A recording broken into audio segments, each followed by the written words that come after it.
Let's turn now to campaign 2016. We're taking an in-depth look at the race for the White House. Joining us live in studio, Eyewitness News Political Analyst Joe Fleming. Joe, always great having you here in the morning. Always a pleasure.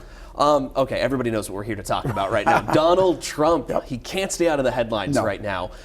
His most recent comment saying that he wants to ban all Muslims from entering the U.S., that has to have some impact on this race. It does. Keep in mind, it probably has a somewhat positive impact in a Republican primary. With the general population, I would say it probably has a negative impact. In the short term, it may help him. In the long term, it could hurt him. There's been some, I don't know if you want to call them conspiracy theories, but a lot of the other candidates he's running against on the Republican side are saying this helps Hillary Clinton a lot, him saying this. Well, it possibly can, because right now the focus is being shifted on Donald Trump, nobody else. Hillary Clinton would love to run against Donald Trump because I think she believes that she could defeat him fairly easily in a general election. So the longer he stays in the forefront, it gives her a better chance because the other Republicans can't get their messages out there. I think in the end they believe that Donald Trump will eventually start to fade. And people have been saying that for months, but it hasn't happened. So if it doesn't happen soon, Trump probably could possibly be the nominee. And if he's not the nominee, could he run as an independent? I know that's still out there. Well, that's the problem the Republicans have right now. Right now, the Republicans see him as a front runner, and you always attack the front runner.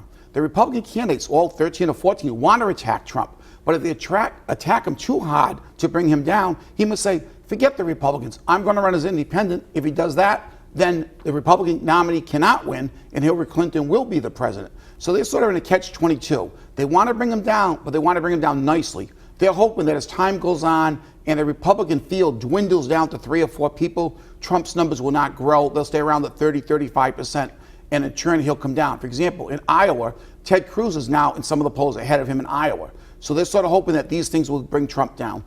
Well, I mean, you bring up Ted Cruz right there. Let's talk about some of those 2 or 3 other candidates. Marco Rubio, of course, the name everyone's following, Ted Cruz. Do you think, I mean, do they become front runners here if Trump does start to fade? Well, I think those are the 2 people right now that look like they would be the front runners. Ted Cruz has really been sort of kind to Donald Trump, hasn't really been criticizing him because he really believes he could get a lot of those Trump supporters. Ted Cruz is very conservative. He believes those Republicans will support him. Marco Rubio, again, is another person who's been moving up in the polls. Both of them seem to be more of the somewhat establishment candidates who the Republicans could generate too if Trump starts to fade.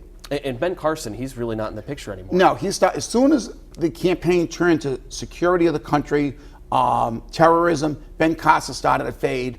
And with Donald Trump, while he may not have a lot of experience of that, he keeps talking about it and presents himself as a person who will deal with them in a strong way. And who knows what the headlines are in 6 weeks from now, something like that. That can change how all this plays out. In politics, things change very quickly. And with Iowa, you'll find as the closer it gets, voters tend to go back to their roots. So you might see some shifts in the Iowa vote, and then you go right into New Hampshire the week after that. All right. Thank you, Joe, so much for coming in. My pleasure. We appreciate it. And remember, you can always find comprehensive campaign 2016 coverage on our website, WPRI.com.